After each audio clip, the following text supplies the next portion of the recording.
Hello and welcome to the Meet the Expert series of the Talking Locs with Locitude podcast. I am your host, Ade Balogun, and this episode is produced by Savage Media.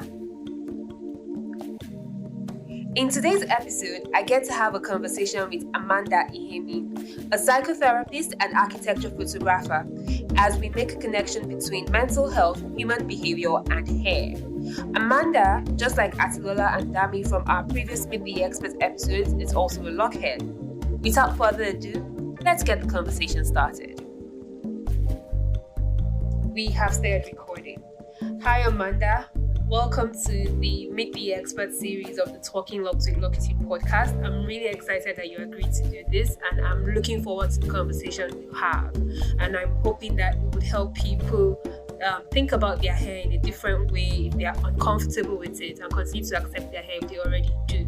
So welcome, and please can you tell us a little bit about yourself so the listeners get to know you and why you're here. Okay. Hi, Ade. Thank you so much for having me. It really is a pleasure, and I was looking forward to this conversation because nobody has ever reached out to me to ask me to talk about mental health, psychology, and hair and behavior before, like the connection between the three of them. So it's really exciting, and I'm looking forward to what we talk about and what we share. So, hello to anyone who's listening right now. My name is Amanda Iheme, and I am a psychotherapist and an architectural photographer living and working in Lagos, in Nigeria. And the reason why I'm here is because, well, Ade invited me, and also because I have locks as well, and I think that's like something that unites the both of us together. It's a common thing that we have, and I want to share my own experience whilst also bringing in the fact that I am a therapist as well, and share my understanding of hair and human behavior and how we think of ourselves and self-awareness to this conversation. So I hope you find it interesting and helpful. Thank you. That was an awesome, at least, introduction. First, I'd like to start from the fact that most times hair is seen to be very belittled. I personally studied architecture, so becoming a hairstylist was something that a lot of people in my family frowned at when I decided to start, because it felt like it was beneath you. It's somebody who hasn't had opportunities that would go into this industry. But I have found that being in the industry has not just been rewarding for me personally, but the issues are beyond sitting down in a chair and getting your hair done and looking pretty for a week or two. The issue I have seen sometimes has been very psychological. So I listened to your podcast with Mayowa Reads. I'll drop some details at the end of this to where you can find that. And it was an interesting conversation there was something that stood out to me, and I think that's a good starting place for this conversation, which I believe is like group trauma. So most times when we try to talk about our hair, because there's a very big Black American narrative to African hair, you always hear about hair in the context of slavery. And of course, when you start to speak about slavery, the mirror of that for the Africans on the African continent is colonialism. And there's so much, the narrative is such that we have been taught and brainwashed somehow through these experiences of slavery and colonialism to feel that our hair is not enough. And is there really any sort of group trauma that we have inherited from these experiences of our ancestors? Is that something that we can say that, yes, this is the reason why African hair is still so controversial and is a topic all the time? Yeah. Well, how do I now phrase this properly?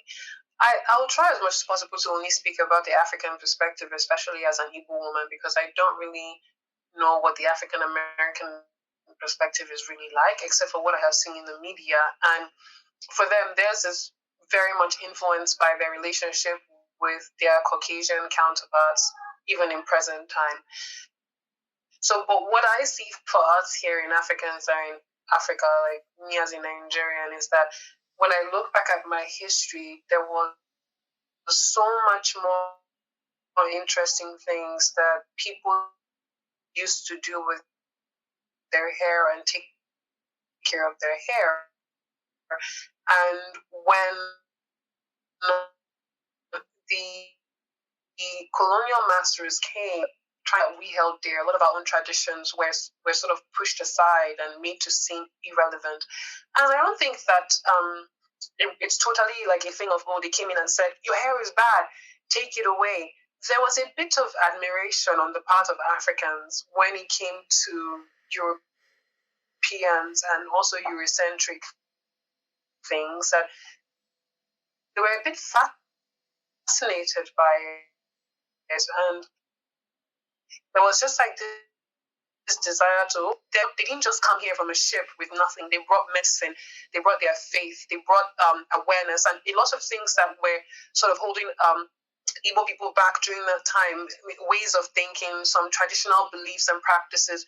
People found respite in the ways and the way of thinking of the European people. So it wasn't just a thing of it shifted because these were people who hated us and wanted to just wipe us all away from the earth. No, like some of us gave into that. Some of us wanted to and adapted to it.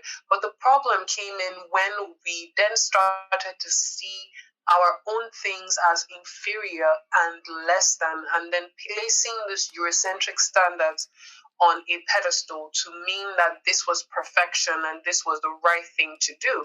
So they may have contributed in their own way because, I mean, they had power, they had dominion, and with the way they communicated and the way they passed on education and medicine, they positioned themselves in a way like, we are better, we know better, we are smarter, we can make your lives better. So there is that aspirational quality, and that's the same thing that we still see even in Nigeria today, that when a white man steps into the room, there's that mindset of, he's better than me, he knows more than me, he's bringing more than I am to a place, and so you must treat him as special and not regard the black man or the African man as worthy or as desiring of the same amount of respect that we give to a European person or a person or a Caucasian person. So it's a thing of like, I think that we just sort of like liked what they had. We enjoyed what they had. We found what they brought to our land in interesting, and we wanted to imitate and be like the white man. And they also had their own part to play, where there was like, oh, okay, now we're going to dominate, so now that we see that they're adjusting to the way we think, we might as well just let them also see that, oh, the way of doing things that they've been doing it's just not, it doesn't work, it's not good, it's not healthy, try our way. So I think like slowly, like both parties, because I used to come from a point of the bad things that happen to Africans is the fault of the white man. But I've been reading a lot, and I think this is also has to do with the fact that as an architecture photographer, I'm very much interested in historical architecture, mostly during pre-colonial times. And because of that, I've had to do a lot of research reading of articles. And I see that the erosion of our own traditions and our values was not a one-sided thing. It wasn't like someone came with power and then took over the land. No. That wasn't what happened. It was a thing where someone came with power and took over the land in some cases, not just physically or violently, but also mentally. And then there was also the part where we were gaining from these people, like they were teaching us things that we didn't know. They brought medicine, they brought faith, and they were a bit more intentional as to, wanting to dominate and conquer the area. So they sort of use the psychological warfare bit, in that sort of get us to think of them as greater. And we also easily acquiesce to that mindset. So when I think about it, I'm like, yeah, we did ourselves a great disservice by allowing ourselves to think of our own possessions and our own reality and our own truth and our own culture as less than. We could have made it equal to. We could have done an either or. You are great if you're African. You're great if you're Caucasian. If you want to have straight hair, that's fine. It doesn't make you any less of a person. It's just an adaptation to another person's culture, which is welcome. And then it's I think of, if you decide you want to stay African and carry on your African style of being and hairstyle, it is still welcome as well. So it's that balancing of, African is great, Caucasian is great. We're just learning from each other's culture, not allowing one to just erode the other. So, yeah, did I go off point? No. You're very, very much on point. And, it's actually interesting that a lot of people that I interview, I always find different ways to connect with them. So being an architect, I understand some of the history that you refer to in your work with architecture photography, and I think I'm going to touch on that a little bit. So I think your answer is very fair and it makes a lot of sense, because sometimes when you watch documentaries that are made for black people, you kind of just feel some, even when you were never thinking about it. And if you were like me, who grew up in a very black Nigeria, the white person doesn't take any cognizance or doesn't influence you directly in your day to day life. So when you watch some things about what happened in slavery in the past and all of that, you begin to develop this one sided hate for, the Caucasian race. Meanwhile, from what you are saying, it is on us to actually dig deeper and see where we have been complacent Yeah. ourselves and be able to know what we're balancing, because not everything that came from the West is bad, and not everything that is us that is Yep. genuinely African or local to us as Africans is bad. So I think it's a very balanced way to start with it. Okay, so I also feel that if we even remove the Western influence for a second, as a child, my relationship with my natural hair was not pleasant. I'm hoping that the little girls of this day are having a more pleasant experience. But it's my memories of getting my hair done was always between one Yoruba woman's laps, where she puts your head between her laps and you're like, she's giving you the Didi style, or giving you cornrows, or it's with somebody trying to comb your hair dry, and it's usually a painful experience. I personally begged for a perm when I was about 12 or thereabout, because I was like, I'm not doing this anymore. So there's that relationship as well with how we have seen our hair as Africans, and how we treated it, and what we lost in the midst of that. I know there's a lot of work that people are doing to correct that, a lot of natural hair salons now. But do you feel that even the way we view ourselves also has to do with that trauma of, like, my hair is not good, my hair is too stubborn, my hair is too hard, as opposed to, like, my hair is my hair? Yeah.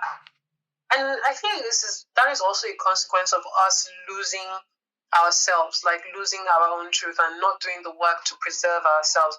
It was almost as if, like, the moment we figured out, like, okay, this Caucasian thing, we like it though, we just threw everything African out of the way. We threw everything of our tradition out of the window and then just went on to follow their system. And it makes sense because when you see like the path that we followed even as Nigerians, like right after slavery was colonialism, and colonialism lasted for a very long time before we found independence. And during that time of colonialism and independence, there was a lot of westernization of our system, our cultures, our laws, policies, even our style of building. Mm-hmm. Dressing. So things where when you become a what do they call it? Commonwealth. One of the there's the English for colonies of England. Mm-hmm. They tell you to act like them.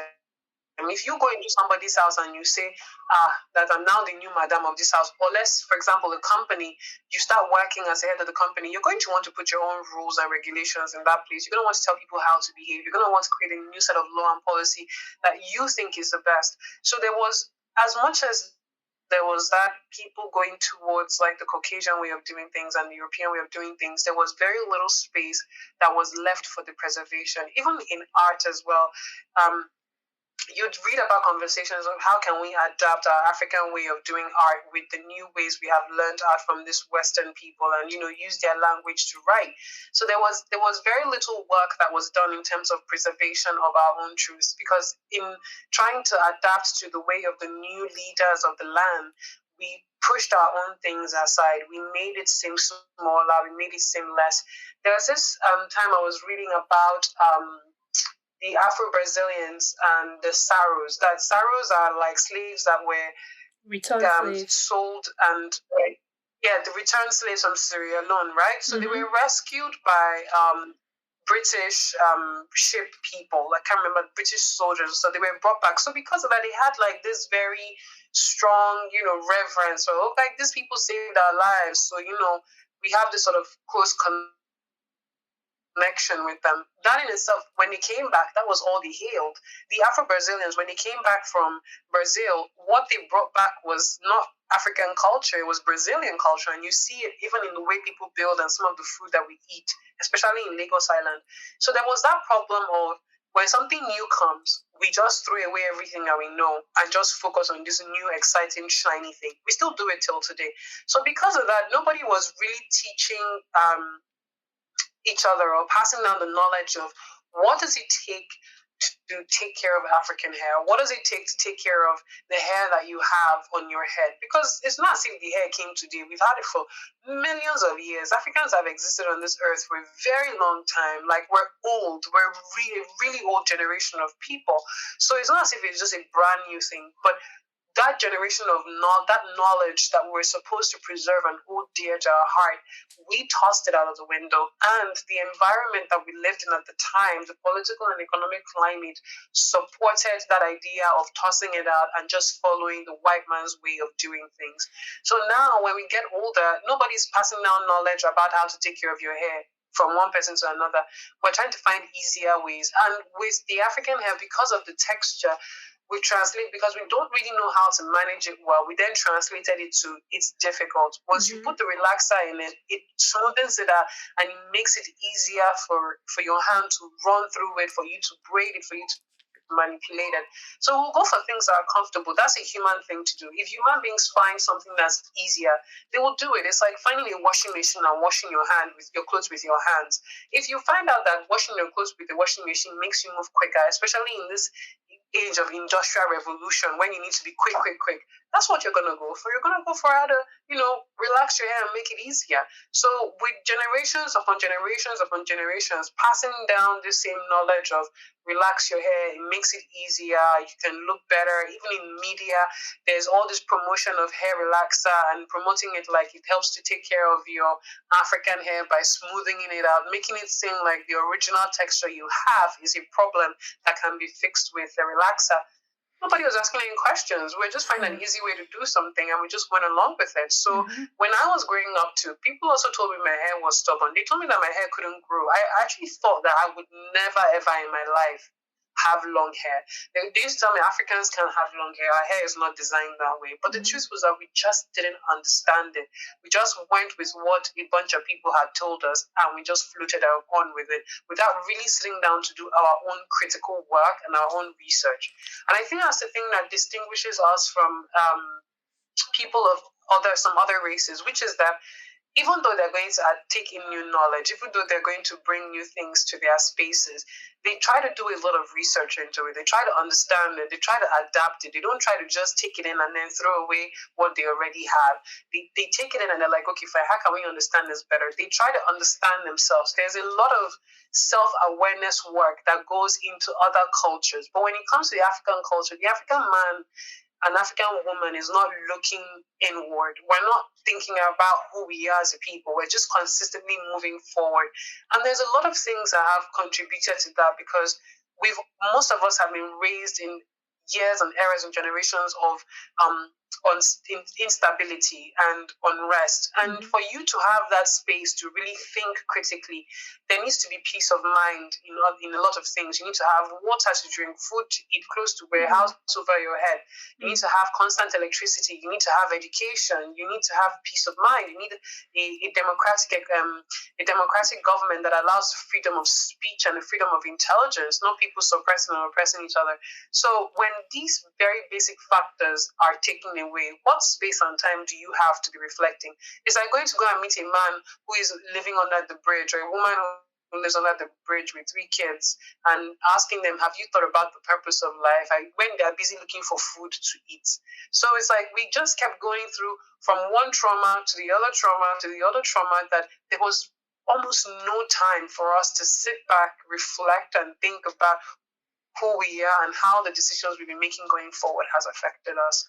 Yeah. So because of that, nobody's thinking about it. Nobody's reflecting about it. Nobody has the space for that. Just want to move on. Oh, that's easy to relax. Attachment, put it on. Weave on, just sew it in. That's quick.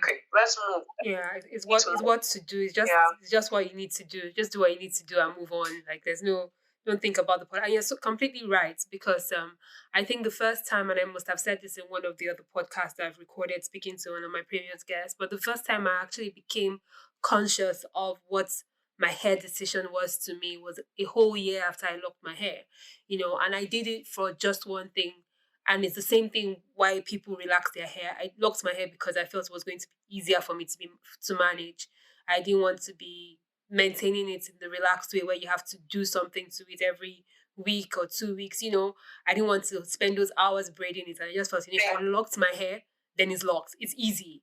So it was a whole year after that I interacted with someone who had grown up in England, Dolapo James, and she was working in the same office with me. She kept her hair loose natural.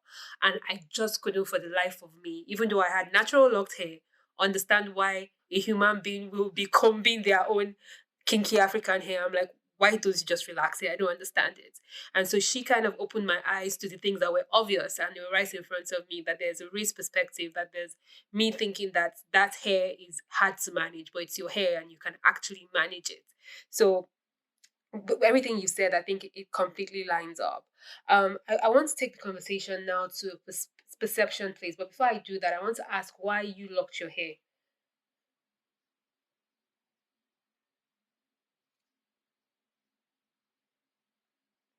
Oh, you're on mute. Sorry, I muted myself. Yeah. Okay, why did I lock my hair? Hey, man.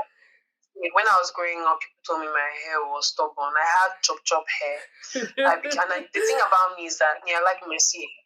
No, like your hair needs to be like slit back, arranged. That was never me. If I even fixed a weave on, I'm scattering it. Let's just be flying around. My parents never really understood. They're like, "Why is your hair always a mess?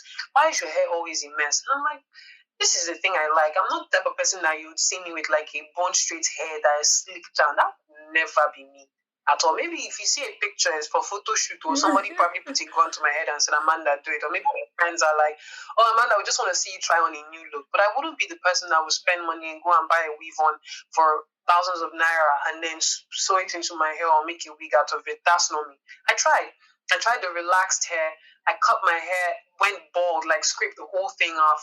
I've dyed my hair. I have braided my hair. I have fixed the weave on. I've done all sorts of things with my hair, just trying to find what state of being can I have my hair in that is easy for me to manage. And that's one thing, because I don't like to be going to the salon every Sunday. Every 2 weeks, I'm thinking about what I'm going to do to my hair. Or I have to braid it. By the time you look in the mirror, my hair is too messy. I need to do something. And people are always telling you, when are you going to go and do your hair? Won't you do your hair? And sometimes I'm just like, if I braid all back, is my hair not done? Why do I need to go and do something on the hair that's red?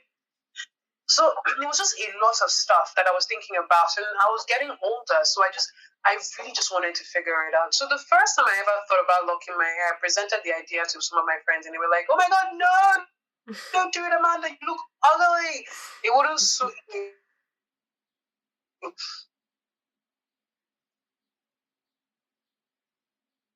And I listened to them. They're telling you the truth. But then later on, in 2017, I started seeing this person. Was it 2017 or 2018, actually? 2018. I started seeing this person, and during that time, 2017, I was on low cuts, and every time, keep it short. And then I decided, let me grow my hair out and try this Afro thing. Maybe I would figure out how to do it this time around. And I started seeing this person, and he told me, like, why don't you just lock your hair? I said, well, I've thought about it, but, people told me that it wouldn't suit me. I wouldn't look nice. They were like, no, can't lock your hair. So I went to the salon. I did a little bit of research before because I was like, oh, I wonder. And I've never done it before. I've never thought about it. There would ever be a point in my life where I'd lock my hair. It seems so distant from me. It's like something you only see Rastafarians and musicians, some tech boys, and it was mostly men that I saw with locks. A lot of the times it was, and a few women, but mostly men. So I thought about it, and then I went to the store, told them 2-strand twist, and they did 2-strand twist for me. And apparently, if you want to lock your hair, oil Just leave your hair alone. So Mm-hmm. that's exactly it. That's exactly. So I locked my hair and I just left it, and it kept growing. The first few years were very awkward. You know that awkward stage of where Mm-hmm. you're, Mm-hmm. and it's just like spiking around everywhere. And my partner was very reassuring, and they were like, "Don't worry, give it time; it would grow." I had that stagnant stage where it felt like my hair wasn't growing at all, and I thought that all those things that they used to tell me when I was younger, that your hair is not long, your hair would never grow long, is true. It's coming to fruition. This is probably the best my hair would go. But I just left it. I left it, and when I started locking my hair, I didn't used to relock it frequently. I used to relock it once every 6 months, actually once a year. Let me not lie, like once a year. So I did that. Then the next day after that, I did twice a year. I just left my hair alone. And during that same time as well, I, as a person, I was also changing and growing. It was around the time when I started my practice, and I started to realize that if I wanted healthy hair, that I didn't have to focus so much on products. People always told me, you need to get oil of this, elixir of youth, the spine of a dead cockroach, the bile of a loose butterfly, mix the oil together, put it on your head with avocado and raw egg with rice water, cover it overnight, put this. They do all this story. I then sat down and I started to listen to myself and my body and my hair. And I realized that if I just eat my vegetables, drink a Mm-hmm. lot of water, and sleep well, hair will be fine. And that's what I did.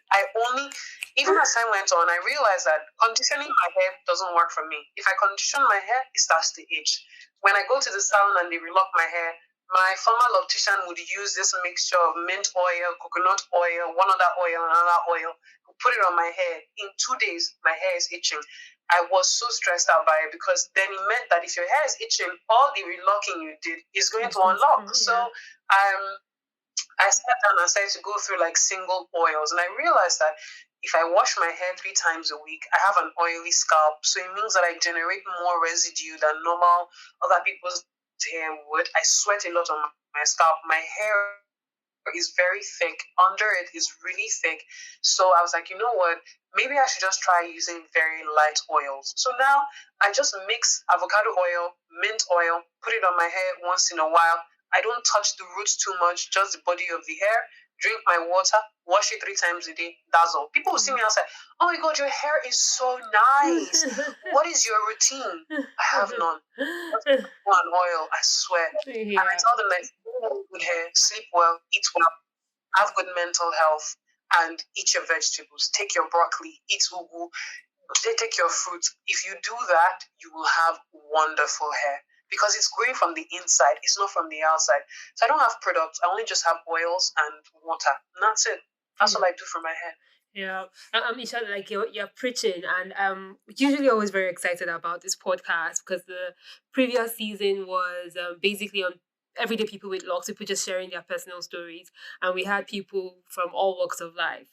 And at the end of the day, you can find out that we're saying the same thing. And with this series, the last person I talked to was a nutritionist, and I think you're just reestablishing what we said in that podcast, last one, which is like everything is all connected. It's all connected. If you eat good, you do right, your hair will grow and you'll be fine. Your skin will flourish and you'll be healthy. And it's all connected. It's all really connected.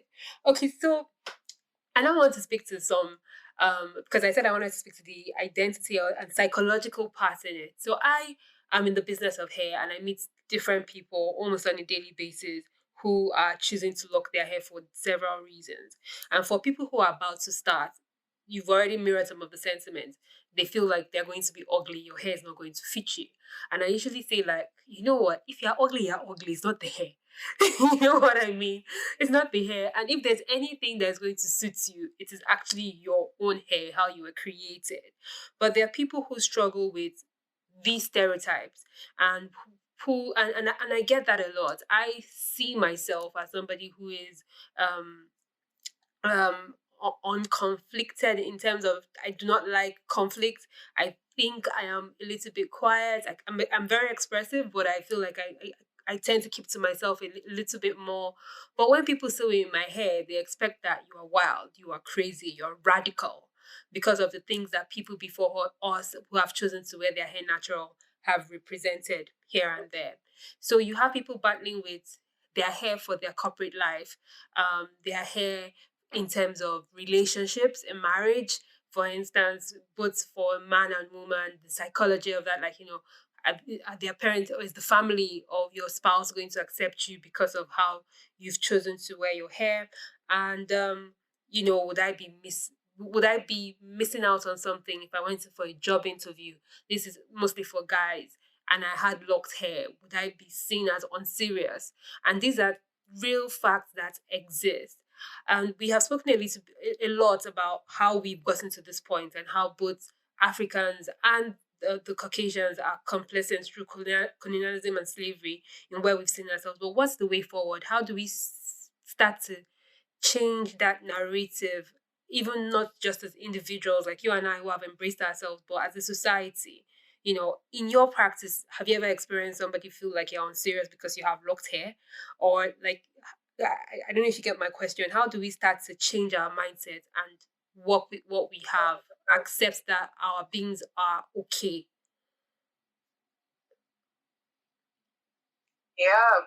See, the things that people have asked me, are you a musician?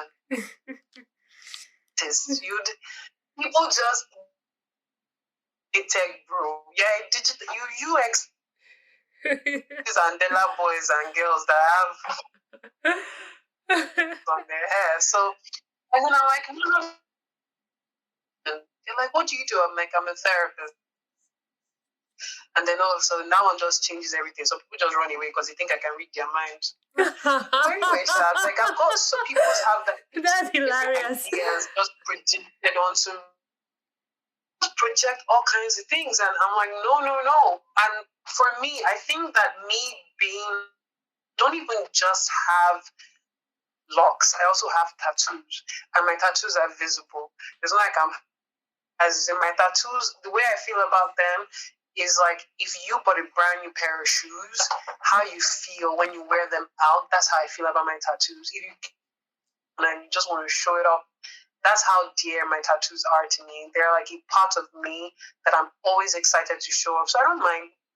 Me, I just show myself off as I am. And I think that me existing as I am, being a person in the medical field that has tattoos and going to my work and not just doing my work but being amazing at it is helping in that space of destigmatizing the narrative of like, oh, you have to look this way and be this way if you had dreadlocks, and if you had locks, you're definitely in this industry, or definitely in that industry, or that you define a person's worth by the stereotypes that you sort of adopted. And to be honest, I don't hate on people for the things that they project onto me. I don't be like, oh, look at you, you're trying to box me into. You can't box me into anything. You may have that idea, or you may be projecting that thing of like, oh, this is what I'm used to, but that's what it is. It's what you're used to. People are familiar. They only relate with things based on a place or a point of familiarity. If you're used to only seeing bankers wearing suit, you would think that everyone wearing a suit is a banker. And if you walked up to a person wearing a suit and they told you, oh no, I'm a express some kind of shock, because that's what you're used to. You're just used to hearing about people wearing suits, being in this particular type of profession. So I think just merely existing as myself, a tattooed, locked therapist in Nigeria, is good enough. It's good enough representation. It's good enough. It's just living my life, because I know that the confidence I have in myself, I drew it from other people just existing as themselves. One can sometimes be all the revolution you need and all the activism you need. You don't need to go shout on the streets or yell at the rooftop. It's just be yourself and be the best and most honest and good version of you, and people would look at that and it would change the way they think, because it has. I see so many people now, even therapists like me, that are getting tattoos and wanting to lock themselves, like their hair, and get piercings, because they're like, what the fuck, man, I want to express myself, but why should I express myself and then I wouldn't be able to do something?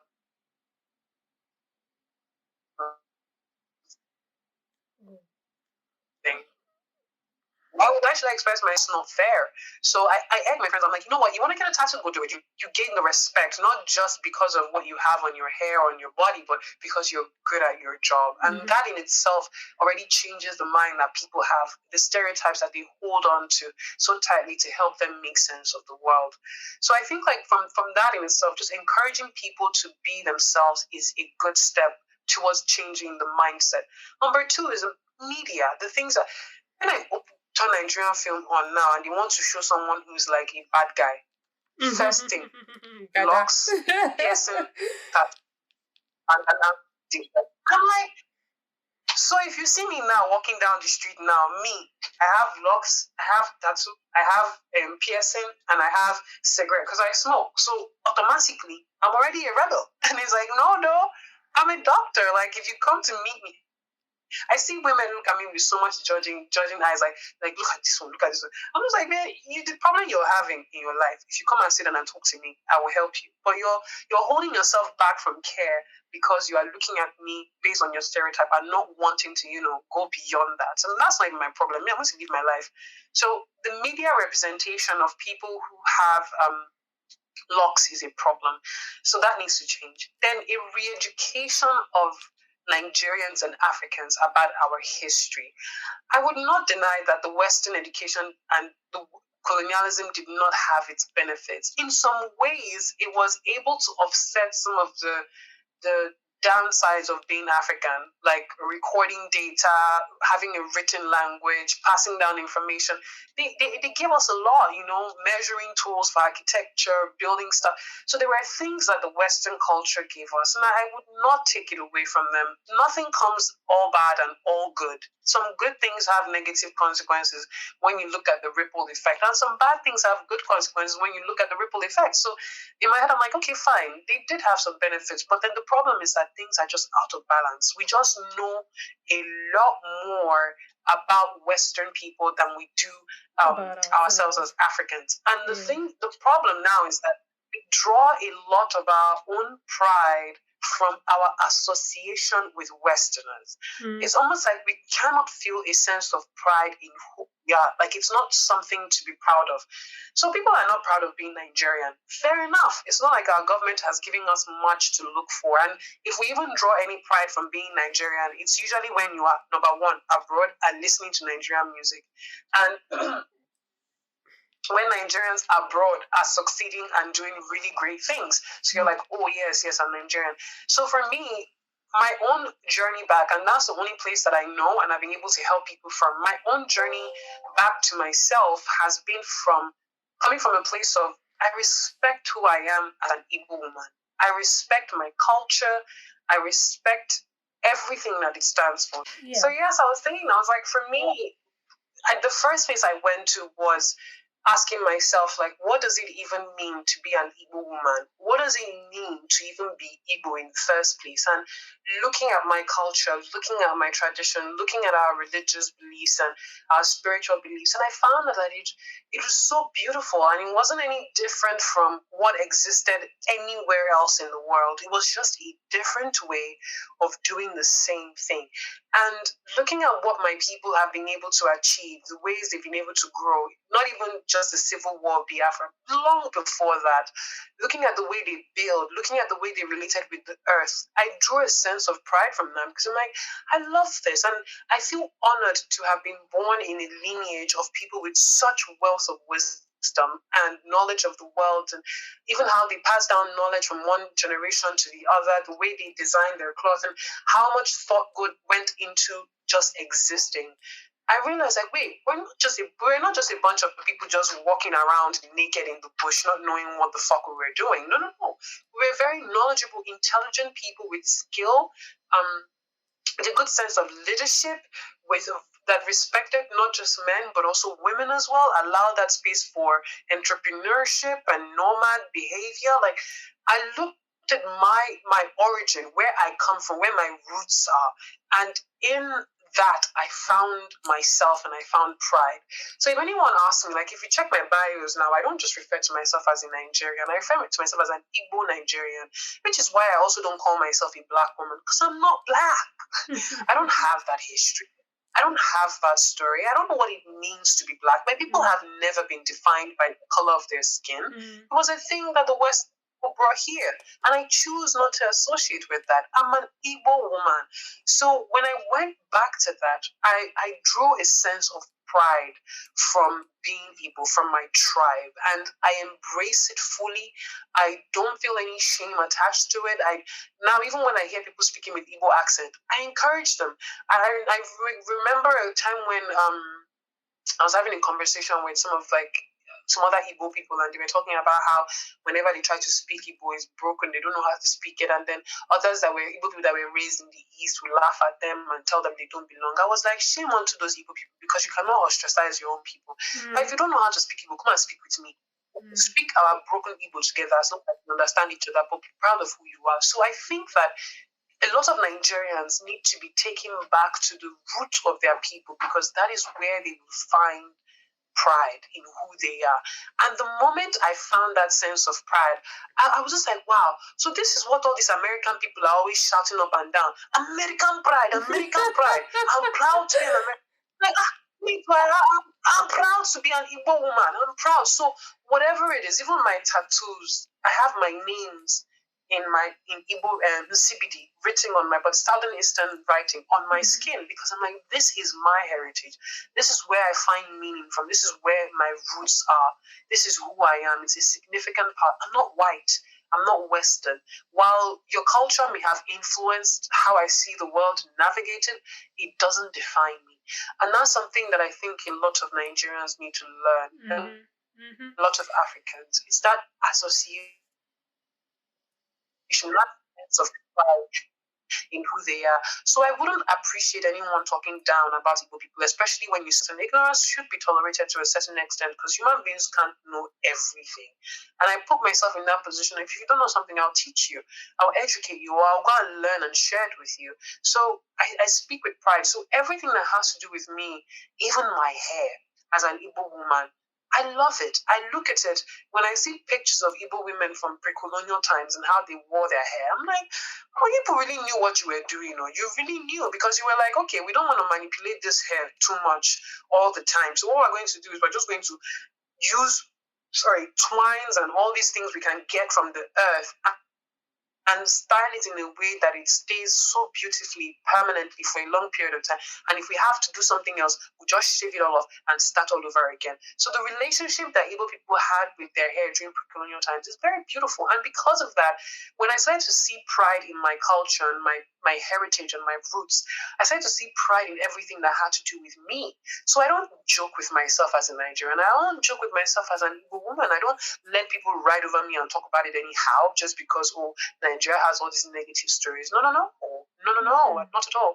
So that re-education of who we are, down to our very tribe, and understanding how to balance it and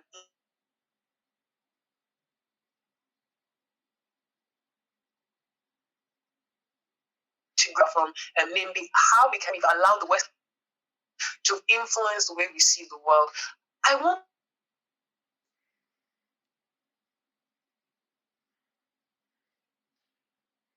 You're cutting out. I'm not sure why. Can you still hear me?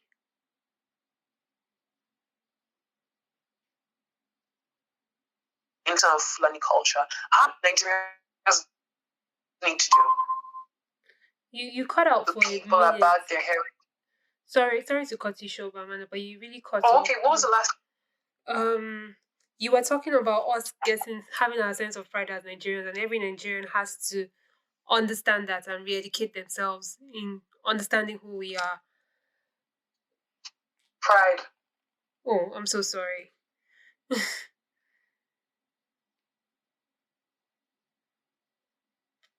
Yeah, the way that I just the same way that I recognize that the Western culture has influenced me. Just because you've influenced me does not mean I am you. You just, change the way I see certain things. You've taught me a different way of viewing things from your own perspective. But that doesn't mean I'm you. So because I'm influenced by the Western culture does not mean that I am white.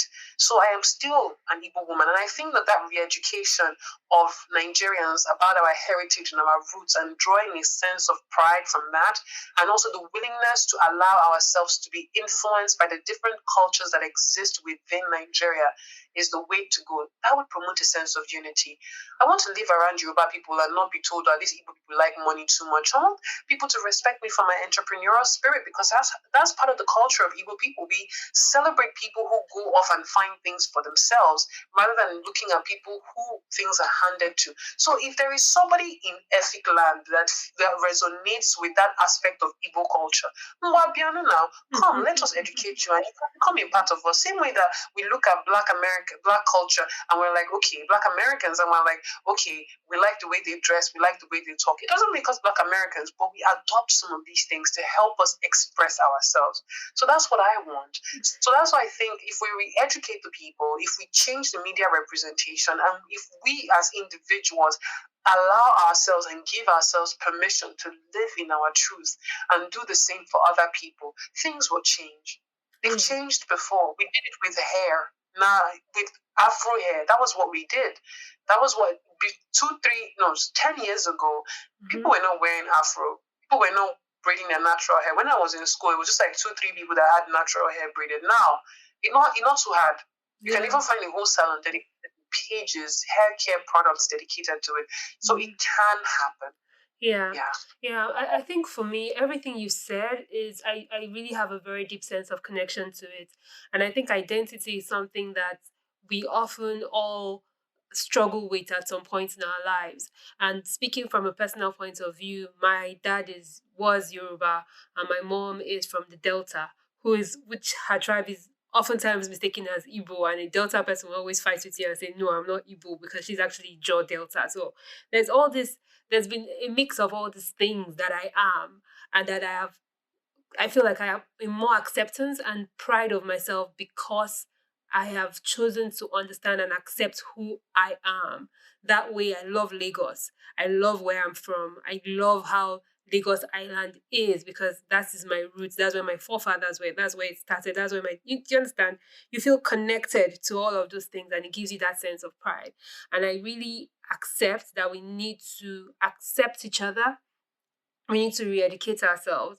I'm not sure in what ways we'll be able to do it on a mass level, but like you rightly said, you and I and our choices are a representation and makes it easier for a 12-year-old to say, okay, yes, I want to be a psychotherapist and it's okay for me to express myself how I choose to express myself because somebody like Amanda exists.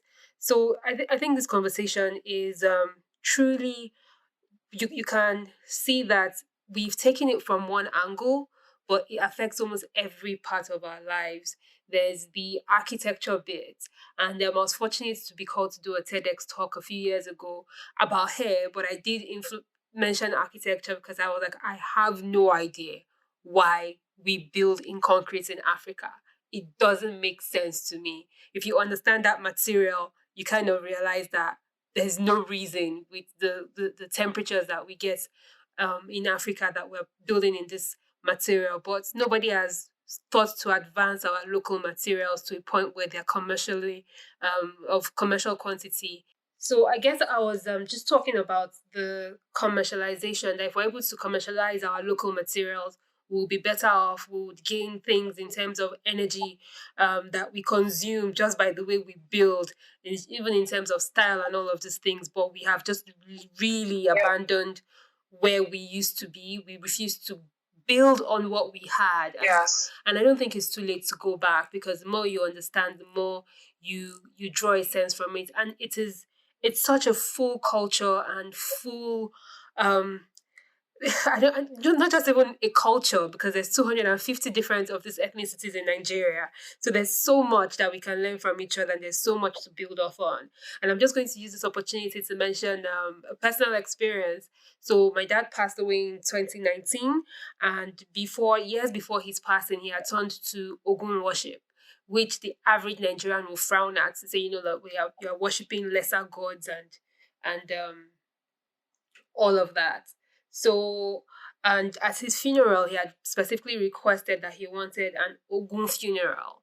And so they said I was going to walk with a chicken around our entire village, which is basically Lagos Island, which is literally now a city. And there were all these rituals that we performed. But because I was open-minded enough, as a matter of fact, leading up to the funeral, the Ogun worshippers were expecting some resistance from his first daughter to perform the rituals, because that was supposed to be my place in the procession. And when I was like, no, I'm fine with it, they were like, okay, there's nothing for us to talk about, because now when people request Ogun funerals, their family and their kids refuse and believe that the worship is barbaric. But in listening to the things I was asked to do and some of the rituals that we performed, you actually found that it was a way of grieving. It was a way of accepting what had happened. It was a way of connecting to whatever world there is outside of us when we die. So I really found a lot of comfort in that ceremonial process. And I'm happy I did, because I feel like, oh wow, if I didn't experience this, I wouldn't even know it exists. And I won't even be able to pass it on to somebody else. And that's how we lose ourselves. And that one is on us. It's not on there's no white person in Nigeria telling you not to practice your local religion. So there's all of that. And I think all of this is very well interconnected. And the more we are able to um, go back, accept ourselves, and then we can accept our hair and start to see things from a different perspective and grow and build on it. So, I think we've covered a lot of ground. We've covered a lot of ground, and well kind of within the limits of where this podcast should be. And I'm really happy we've had this conversation. I think we have covered, I think what has come to me the most out of this, even though I've always felt a sense of responsibility to myself, is just not to blame other people. And with all the things going on in Nigeria, I feel like, yes, it's as much on us as it is on the government. Some of the things that happened in our past is as much on us as it is on the influences that we had. So I hope anybody out there has gained something from this conversation. And at this point, I think it is fine for you to give us some last words. My last words. What do I want to say? You can talk about this type of thing in therapy. It's knowing your roots, finding out yourself, and really understanding your relationship with hair in therapy. And if you want to talk about it, please, I am a place where you can have that conversation. I'm willing to learn experiences, because now I realize that it's becoming harder and harder for people to talk these days, because they're so scared of saying the wrong as insensitive, and it's making it difficult for people to actually empathetically. And this is where the work I do is most needed. So if you have some kind of disconnect with your personhood, your roots, understanding yourself, and really are as an African or Nigerian, whatever tribe you are, please feel free to send me an email, and we'll sit down and have a lovely conversation about it. Yeah. Okay, so where can we find you? Very easy. On Instagram, you can find me at Amanda Iheme. And once you find there is a link to my my practices Instagram as well. And from there, if you get my practices Instagram, you can find our email address. You can send us an email. You can send us a DM. You can send me a DM. People always ask, like, what's the best way to reach me? Trust me, it's Instagram. If you send me an Instagram message, I'll reply. Okay. So find me on Instagram, send me a DM, let me know you listen to the podcast and you want to ask questions, you want to have a conversation, and I'll be willing to. Yeah. Yeah. Thank you so much, Amanda. I really do hope that we, as Africans around the world, begin to find pride in who we are. And I think for those of us who grew up on the continent and are still on the continent, have the best chance to reconnect, because we still have people we can ask, you still have things you can see. So I really do hope that we find pride in who we are and we are more accepting of ourselves. And then that way, society as a whole, the psychology of society as a whole will follow suit. So thank you so much for being on this podcast. I hope it's useful to someone out there. And I'm looking forward to reconnecting with you at some other time. Same. Don't worry, I'll be coming to your store soon to relock my. I'll see you if you're around. Yeah, awesome. Thank you so much. Yeah, you're welcome. Yeah, bye. Okay, that was an interesting conversation, and if I'm to be very honest with myself, some of it didn't go in the direction I had expected it to be. I thought we're going to blame, some of our past on how we now project on ourselves. However, I have learned that it serves us no good in continuing to be culpable in victim mentality and standards that do not serve us. And so we need to be intentional and responsible for the standards that we choose to adopt. We need to exist as we need to be, and in so doing, we'll be contributing to changing the world and keeping a healthy state of mental health and psychology. So however you choose to wear your hair, you should be able to draw power and pride into who you are, and all of that comes from within. I do hope that this conversation has been useful to somebody out there, and in your own way, continue to change your world for better. Thank you so much for tuning in and listening to the Talking Locs with Locitude podcast. It has been such a pleasure being your host. My name again is Ade Balogun, and many thanks to our producer, Savage Media. To listen to previously published seasons and upcoming episodes in the Meet the Expert series, please don't forget to subscribe to our podcast. We are currently on Apple, Google, Spotify, Stitcher, and Deezer podcast. You can also find us on YouTube and our RSS feed. We are the Talking Locs podcast. Also, please don't forget to follow us on social media. We are at Locitude, LOCITUDE, and you can find us on Facebook, Instagram, and Twitter. Until our next episode, don't forget to keep it locked in an attitude. Bye.